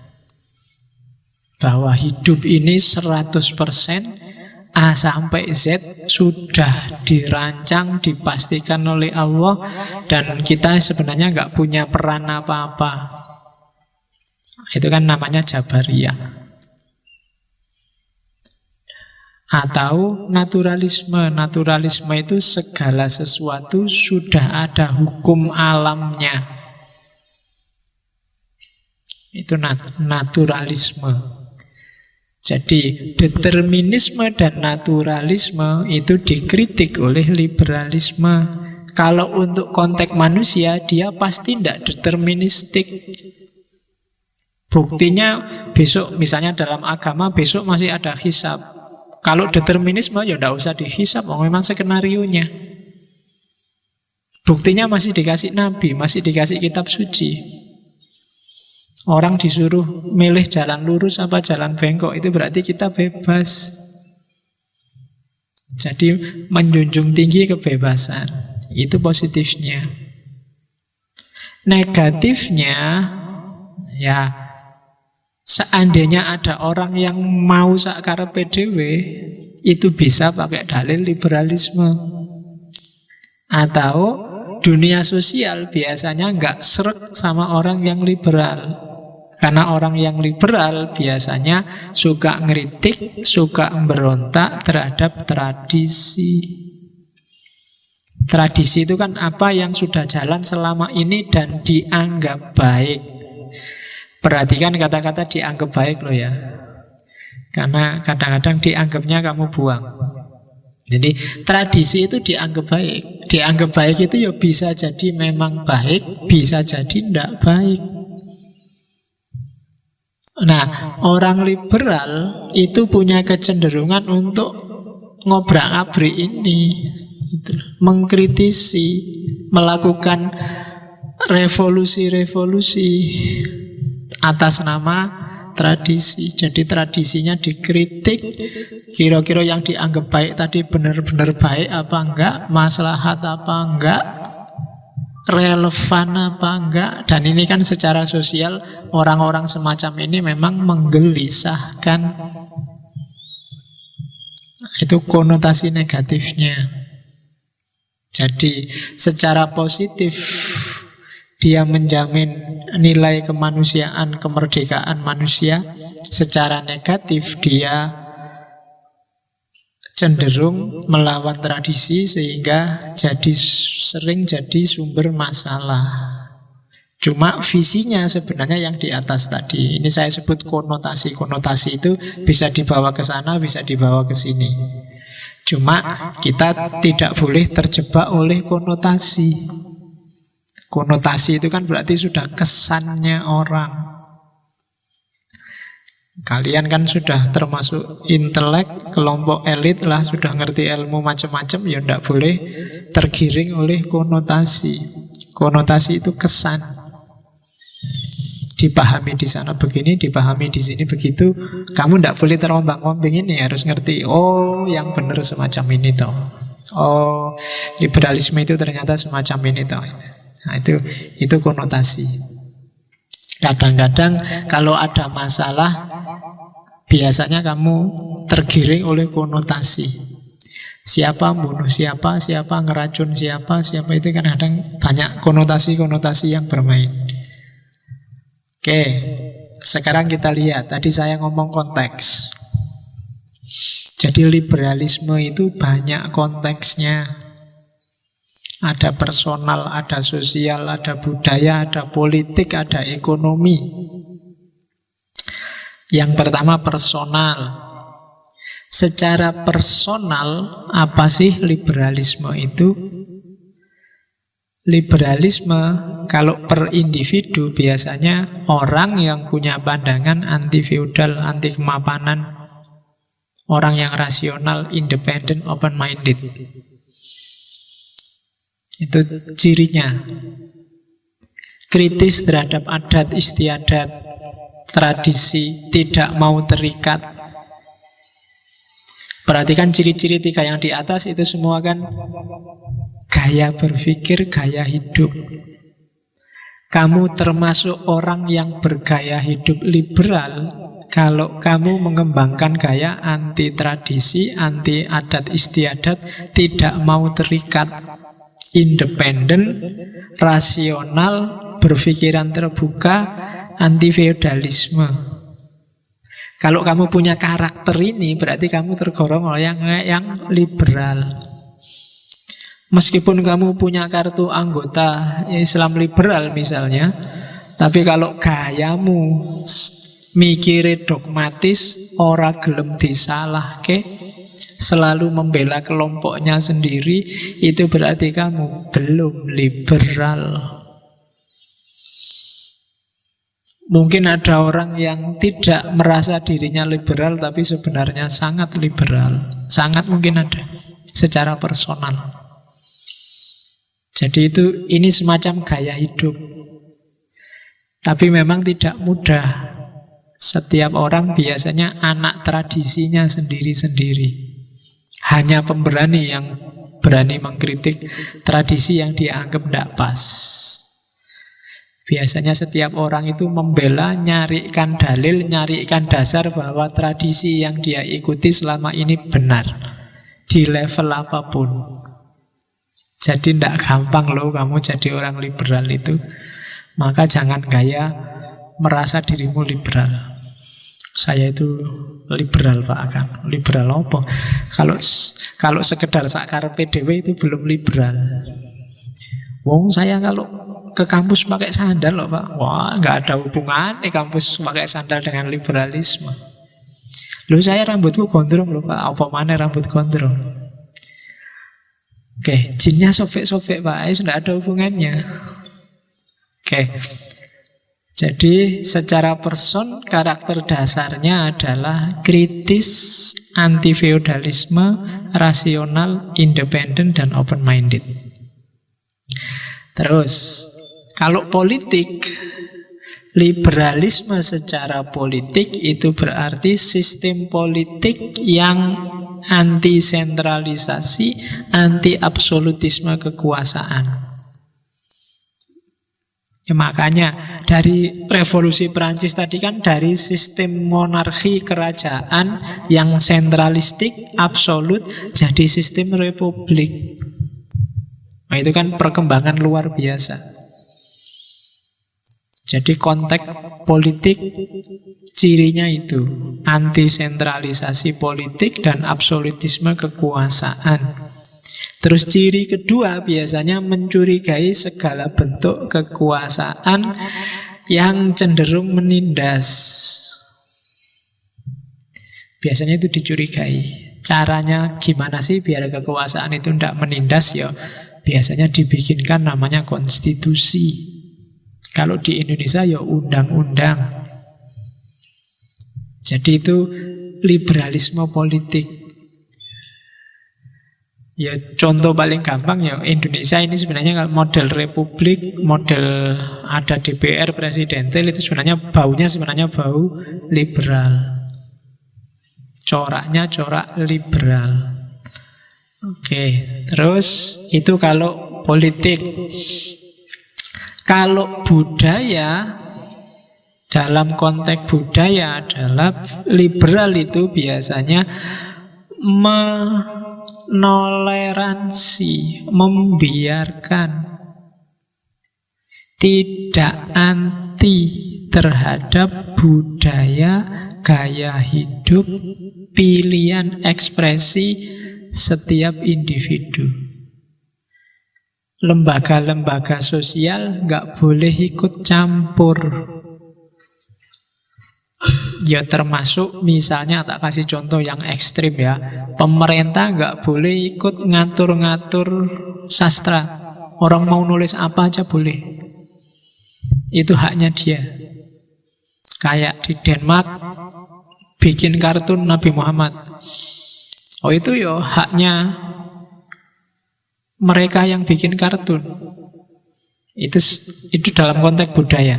Kalau kamu marah, jangan kamu demo yang bikin kartun, bikinlah kartun tandingan yang sama-sama melecehkan biar tambah rusak. Jadi maunya mereka begitu. Loh ini kebebasan pers ya. Kalau mereka nggak bisa dikomplain ya satu-satunya jalan ya kamu bikin aja kartun tandingan. Entah dengan gaya kayak gimana. Nah itu maunya mereka begitu. Seni atau otonomi kampus akademisi, bahkan perjudian. Seks sana kan juga seks yang liberal, bebas. Kalau suka sama suka, monggo aja. Yang tidak boleh dipaksa. Meskipun sama pacarnya, bahkan sama istrinya, kalau itu dipaksa, urusannya penjara, polisi. Jadi kalau kamu besok punya istri kok dipaksa, istrinya nggak mau, oh itu kamu istrinya bisa lapor polisi. Jadi kalau pas malam pertama terus istrimu takut terus nggak mau, awas jangan nyentuh aku. Oh itu kalau kamu paksa, kamu besok pagi bisa masuk lapor polisi. Iya. Jadi makanya hati-hati, apalagi kalau dalam agama kalau ada istri tidak mau melayani suami, dia akan dilaknat oleh malaikat sampai pagi. Ya, karena itu kalau perempuan caranya gampang, biar nggak dilaknat malaikat, di rumahmu dikasih gambar makhluk hidup. Karena kalau ada gambar makhluk hidup di rumah, malaikatnya nggak akan masuk. Jadi malaikat nggak jadi masuk, kamu nggak dilaknat, akhirnya nggak tahu malaikatnya di dalam rumah. Jadi triknya begitu. Oke, aborsi, pelacuran, dan segala yang maunya dikontrol itu kalau katanya orang barat, biar aja suka-suka mereka. Silahkan tanggung sendiri resikonya. Itu pilihan dia sendiri kok. Seks bebas, kok terus hamil, kok terus aborsi, pendarahan, meninggal, urusanmu dewe, salahmu dewe. Sudah ngerti resikonya toh, sudah besar toh, ya wis, tanggungan dewe. Cara mikirnya begitu. Jadi itu dalam konteks budaya. Kamu mau nulis kayak gimana saja, monggo, itu urusanmu. Tapi kalau jelek, kemudian kamu dikritik banyak orang sampai habis, ya jangan marah. Oh salahnya sendiri, karyamu jelek. Jadi cara mikirnya semacam itu. Bukan urusan kok bodoh banget ya, orang seks bebas kok boleh. Enggak, karena mereka nganggap kalau orang sudah dewasa, pikirannya sudah full, itu harusnya nggak melakukan itu. Seandainya melakukan, dia tahu resikonya dan siap menanggung. Cara mikirnya begitu. Ya meskipun nggak nyampe ke kita kan. Termasuk yang sekarang populer itu kan, LGBT. Apa singkatannya apa? Iyalah, kamu yang ngalami yang ngerti. Ya, jadi liberalisme dalam konteks budaya semacam ini. Terus dalam konteks sosial. Kalau dalam konteks sosial, teori yang dipinjam adalah teorinya John Stuart Mill. John Stuart Mill ini nulis buku yang judulnya On Liberty, tentang kebebasan. Jadi secara umum pikirannya sama kayak di liberalisme klasik. Yang jelas dia ingin memperjuangkan namanya kebebasan sosial. Ciri paling mudah dari kebebasan sosial adalah tidak adanya penguasa yang tiran atau sistem sosial yang tiranik. Tiranik itu maksa. Semakin sistem sosial, sistem politiknya maksa, maka di situ tidak ada kebebasan. Termasuk kalau di John Stuart Mill ada termasuk jenis tirani adalah tirani mayoritas atas minoritas. Yang tertarik bikin tesis atau skripsi misalnya tentang perilaku Islam yang mayoritas di Indonesia, boleh kamu pakai kerangka teorinya John Stuart Mill. Apa sih yang dimaksud tirani mayoritas atas minoritas? Kira-kira kalau Islam Indonesia yang mayoritas ini sudah tiran apa belum? Carilah teori itu di bukunya John Stuart Mill. Buku lama, tahun 1800. Bisa kamu download gratis di internet. Bahasa Inggris. Yalah. Hanya bisa dibaca yang TOEFL-nya 450 ke atas. Karena bahasa Inggris lama itu beda dengan bahasa Inggris baru. Jadi lebih sophisticated. Tapi tidak apa-apa, kalau kamu semangat pasti bisa diraih. On Liberty, untuk memahami perilaku mayoritas. Ya sebenarnya nggak cuma hubungannya sama Islam dan non-Muslim. Misalnya apa wis, di Indonesia ini NU Muhammadiyah, mayoritas sih NU di Indonesia. Kira-kira NU kalau pakai teori itu sudah tiran apa belum? Kira-kira misalnya di Jogja ini, misalnya Jawa dan non-Jawa, mayoritasnya Jawa. Ini Jawa ini sudah tiran nggak pada yang non-Jawa di sini? Kayak saya bolak-balik ngomong pakai bahasa Jawa, mungkin yang bukan Jawa kan nggak paham. Nah, itu golongannya sudah tirani apa belum? Kalau kamu sudah merasa ini tirani, ya besok nggak usah ngaji lagi, nggak apa-apa. Iya, kayaknya masa ngaji istilahnya bahasa Jawa semua. Nah, ini enggak apa-apa. Oke, terus ya, untuk ngontrol biar tidak terjadi tiran, sebenarnya keywordnya kalau di Mill kayak tadi, harus ada konstitusi, aturan bersama yang menguntungkan semua pihak. Kalau aturan ini ada, ini dia bisa ngontrol penguasa. Dia bisa ngontrol yang tiran-tiran. Nah, itu liberalisme sosial. Oke. Nah, yang paling inti hari ini itu yang sering jadi tema adalah liberalisme ekonomi. Jadi bebas secara ekonomi. Ini yang sering jadi sumber masalah. Ciri paling gampang liberalisme ekonomi itu free market, pasar bebas. Jadi ya free market itu awal dari Tadi karena orang boleh punya kepemilikan pribadi, maka pasar harus bebas. Pemerintah jangan terlalu banyak intervensi. Institusi-institusi sosial nggak usah ikut main. Setiap orang silahkan bermain ekonomi sesuai kekuatannya masing-masing. Yang punya modal sekitar 1 juta, ya jangan mimpi buka perusahaan besar. Ya sakuatmu aja, mungkin buka-buka angkringan cabang, apa buka-buka. Ya angkringan cabang itu anaknya angkringan. Ya kan enggak apa-apa. Kan strateginya bisnis kan gitu. Ada loh warung soto itu yang semuanya cabang, pusatnya nggak ada.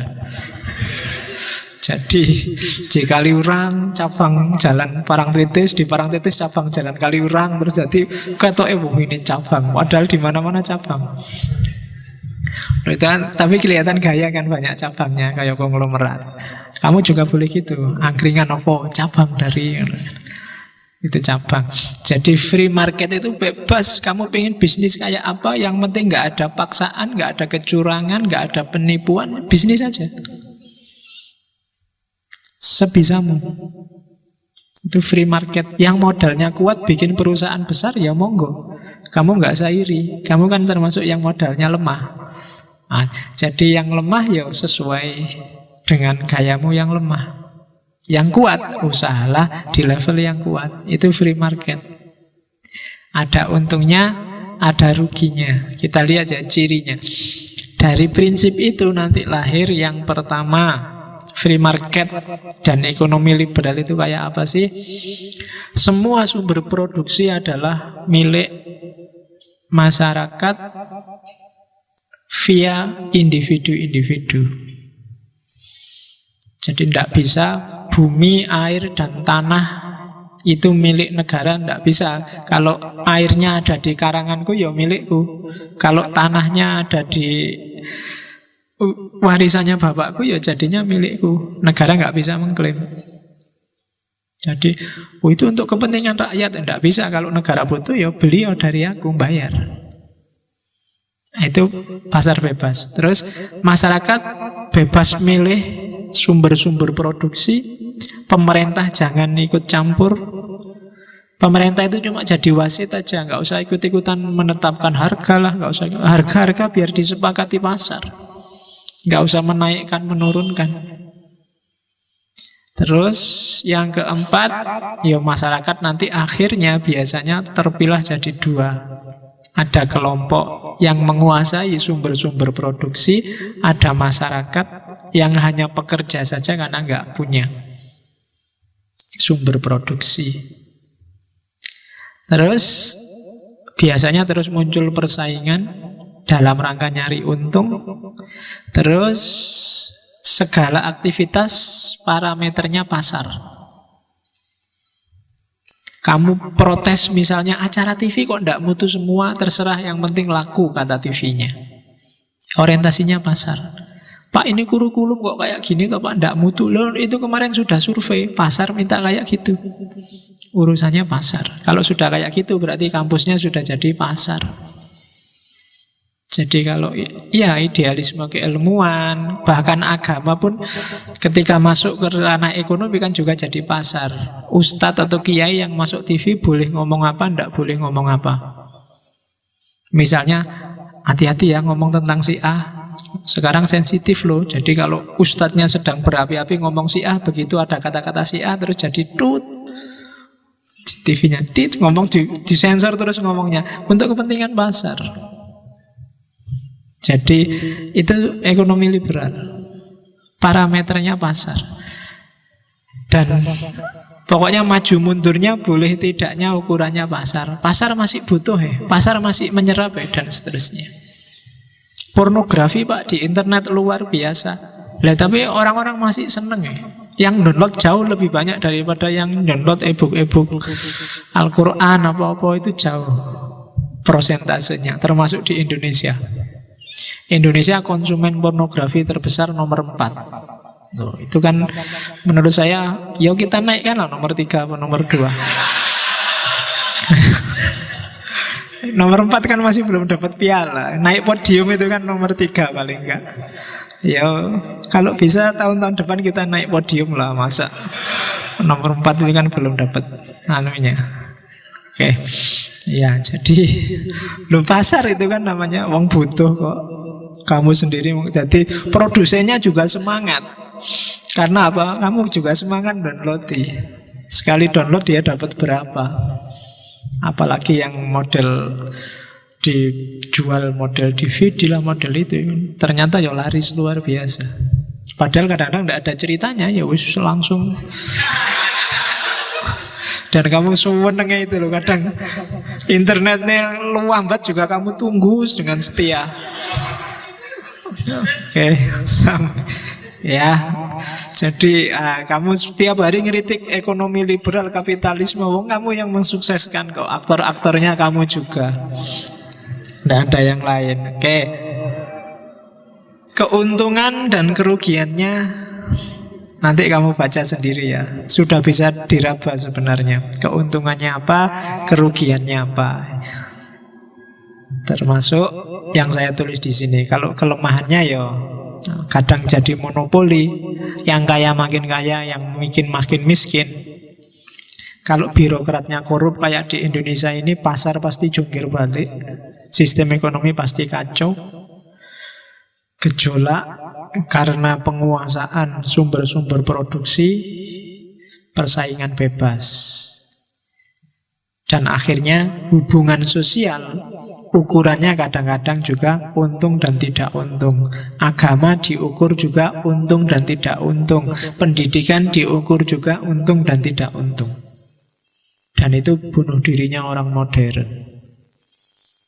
Dampaknya kita rasakan sendiri. Jadi kelemahannya di situ. Oke. Hari ini dikenal isu juga neoliberalisme. 10 menit saya ngomong yang agama sebenarnya. Tapi kita agak cepat ya. Neoliberalisme itu yang sekarang orang sering debat. Itu cirinya setidaknya 1, 2, 3, 4, 5, 6. Neoliberalisme itu titik tekannya pada kepemilikan pribadi, kebebasan individual, menekankan nambah numpuk harta kekayaan, bukan distribusi. Jadi yang kaya, makin miskin tadi. Terus kompetisi pasar tanpa regulasi. Atau kalau ada regulasi, ya minimal aja. Serahkan semua pada mekanisme pasar. Terus efisiensi. Dan yang terakhir, intervensi pemerintah. Sebaiknya tidak ada, atau kalau ada harus sangat rendah. Itu namanya neolib. Orang yang punya gaya ini, dia termasuk kelompok neoliberal. Agak beda sama yang liberal klasik. Kalau di liberal klasik, negara itu hanya alat. Tapi kalau di neolib, negara bisa jadi aktor. Cuma aktor yang mensukseskan kepemilikan pribadi, individual, dan lain-lain. Bedanya di situ. Oke, sebentar kita ngomong ke pengaruhnya ke agama. Jadi liberalisme John Locke, Thomas Hobbes tadi nanti dipuncaki oleh René Descartes yang bilang bahwa aku berpikir maka aku ada. Ketika dideklarasikan rasionalisme oleh Descartes, lahirlah kebebasan sekaligus menyisihkan semua yang tidak rasional, semua yang tidak bisa dipikir, antara lain agama. Dan disetujui oleh banyak filosof selanjutnya, termasuk David Hume, termasuk Immanuel Kant, bahwa agama adalah sesuatu yang non-rasional. Sementara dia non-rasional, padahal peradaban modern itu butuhnya rasio, akhirnya agama lambat laun tersisih. Teori ini akan kita perjelas minggu depan ketika kita ngomong sekularisme. Nah, dari situ nanti lahir kelompok beragama yang liberalis. Kalau di Kristen diawali dari lahirnya Protestanisme. Gerakannya disebut gerakan reformasi. Kalau di Indonesia reformasi itu dari era Orde Baru ke era reformasi, jatuhnya Soeharto, naiknya Habibie. Kalau di Barat, reformasi itu era ketika lahirnya Protestanisme karena menggugat gaya Katolikisme yang cenderung hegemonik lewat organisasi gerejanya. Martin Luther dan kawan-kawan. Gaya ini nanti dilanjutkan oleh beberapa filosof teolog. Schleiermacher dengan hermeneutika romantiknya, Ritschl dan kawan-kawan. Nah, modus frameworknya, gayanya liberalisme agama, baik yang Islam maupun yang Kristen, itu biasanya ciri teorinya 3. Yang pertama rasionalisme, rasio yang dipakai. Yang kedua romantisisme, basis idenya adalah kebebasan. Setiap orang itu bebas milih, bebas memutuskan, dan harus tanggung jawab terhadap keputusannya. Yang ketiga naturalisme, kosmologinya. Jadi menganggap alam semesta ini sudah ada mekanisme bakunya, ada sunnatullahnya. Jadi liberalisme dalam agama frameworknya 3 itu. Terus cara berpikirnya, apapun isi pemikiran Islam liberal, termasuk dalam Islam itu ada 1, 2, 3, 4, 5, 6. Ada 6 gaya terhadap isu apapun. Yang pertama adalah asumsi bahwa agama itu untuk manusia. Bukan kebalikannya, manusia untuk agama. Agama untuk manusia itu berarti adanya agama harus jelas manfaatnya bagi manusia. Tidak dibalik. Jangan sampai manusia dikorbankan untuk agama. Karena Allah ngasih agama itu untuk kepentingan manusia. Biar manusia hidup nyaman, tentram, sejahtera, menjalankan fungsinya jadi khalifah.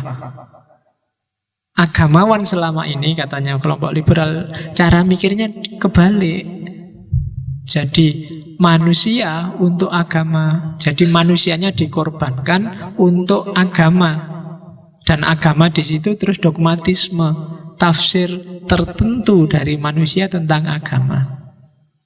Maka sekarang harus dibalik. Loh, ikut tafsir tertentu ndak apa-apa, wong manusia biasanya memang ikut tafsir tertentu, tapi cari yang bermanfaat, cari yang maslahat. Itu gaya pertama. Biasanya maslahatnya apa? Kalau sudah lenyap maslahatnya, biasanya terus muncul gagasan, ayo ditafsir ulang. Yang kedua, otonomi manusia. Jadi setiap orang itu otonom, silahkan memahami sendiri, silahkan merasionalkan agamamu sendiri, karena nanti kamu akan tanggung jawab sendiri. Jangan mau dihegemoni, jangan mau diatur-atur, jangan mau dipaksa-paksa ikut cara berpikir, cara beragama tertentu. Itu yang kedua. Yang ketiga, konteks atau latar belakang budaya harus didahulukan daripada aspek doktrinalnya. Jadi budaya, doktrin itu hidup dalam budaya. Maka dahulukan dulu kalau ingin memahami doktrin, budayanya. Untuk memahami Islam yang turun di Arab abad ke-7, ke-6, maka pahami Arab abad ke-6. Gaya hidupnya, mode berpikirnya, kondisi ekonomi, sosial, budaya, bahkan geografisnya. Akan jadi kunci untuk memahami doktrin. Kamu tidak akan bisa paham surga, neraka, malaikat, benar salah, versi Islam kalau tidak paham Arab abad ke-6. Konteks. Jadi konteks jadi sangat penting kalau di liberal. Kamu kan nggak akan kenal unta, tidak akan kenal kurma, tidak kenal buah tin, buah zaitun. Itu kan semua dari Arab era itu. Untuk memahami Al-Quran harus masuk ke sana. Terus yang keempat, relevansinya ajaran dengan kekinian. Meskipun kamu harus melihat budaya yang jadi settingnya di masa lalu, jangan berhenti di budaya. Kalau berhenti di budaya, kamu akan berhenti di jenggot, di jubah, di bathuk hitam, di apalagi sorban, berhentimu di situ terus. Jangan berhenti di situ. Kalau sudah paham setting sejarahnya, kamu harus bergerak ke masa kini. Itulah yang disebut nyari relevansi dengan kekinian. Al-Quran nyuruh nutup aurat, dipraktekkan oleh abad ke-6 pakai jubah, Indonesia abad 21 pakai sarung sebenarnya juga sudah cukup. Itu cara mikir budaya dan nyari relevansi. Yang penting kan nutup aurat. Pakai celana jin juga sudah nutup aurat. Pakai apalagi sarung, celana jin, pakai celana kulot yang di bawah dengkul sebenarnya juga sudah nutup aurat. Hati-hati yang pakai kaos. Kan ada yang kaos cingkrang itu. Terus celananya yang low rise. Celana low rise itu yang kalau kamu bungkuk terus celana dalammu kelihatan. Itu kalau sholat saya tidak tahu ya. Kalau sampai kan kalau cowok itu pusar sampai dengkul. Pusar sampai dengkul itu depannya saja apa belakang juga masuk. Iya, kita fikih itu kan laki-laki auratnya dari pusar sampai lutut. Itu pusar lutut depannya aja apa belakangnya masuk enggak? Kalau ditutup depannya aja misalnya bokongnya kelihatan itu sah enggak kan itu? Tanyakan gurumu fikih ya. Loh ya kalau belakangnya juga berarti kalau kamu yang kaosnya terus agak naik terus kelihatan pantat bagian atas itu berarti tidak boleh kelihatan auratnya. Tapi kalau tidak apa-apa sama kiaimu ya tidak apa-apa. Cuma ya jangan kelihatan. Kalau pakai low rise ya jangan pakai kaos yang cingkrang lah. Celana dalammu kan paling seminggu sekali baru dicuci. Kasihan yang lihat.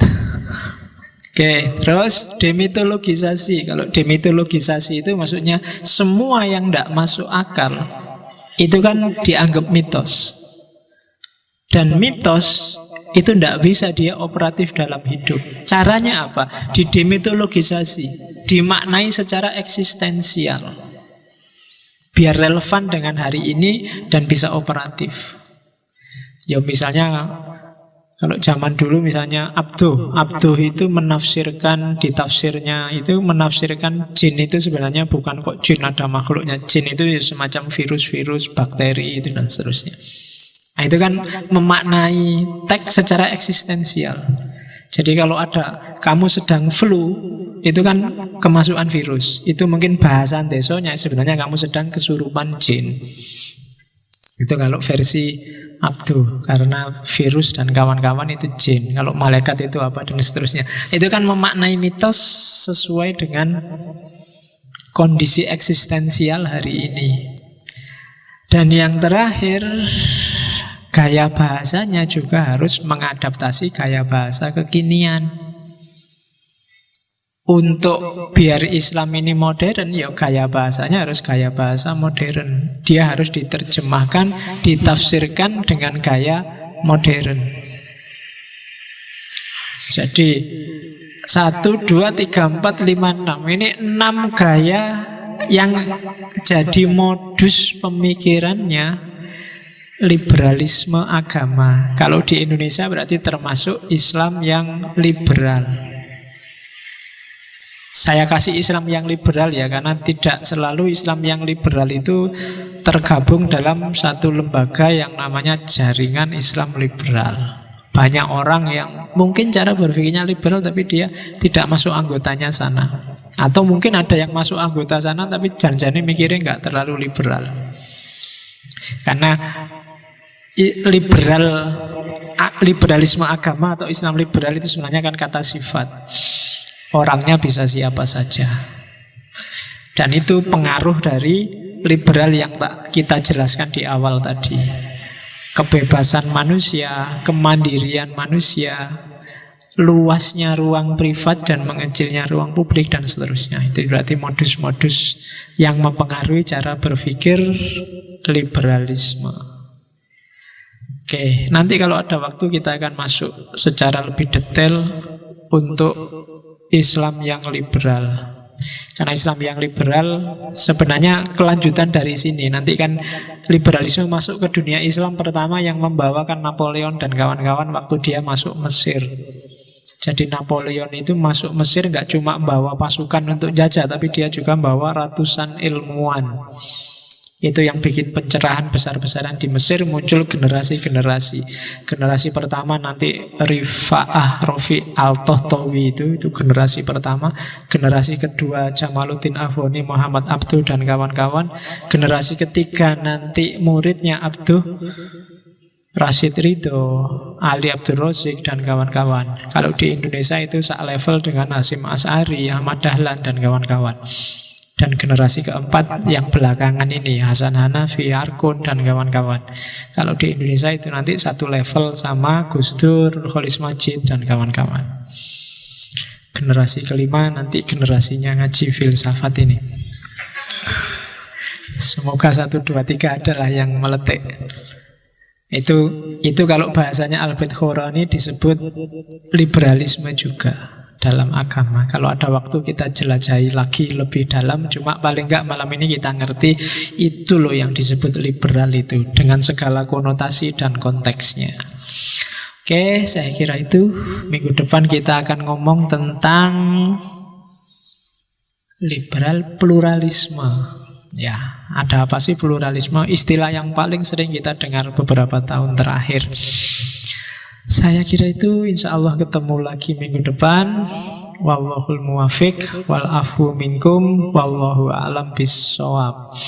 Wassalamualaikum warahmatullahi wabarakatuh.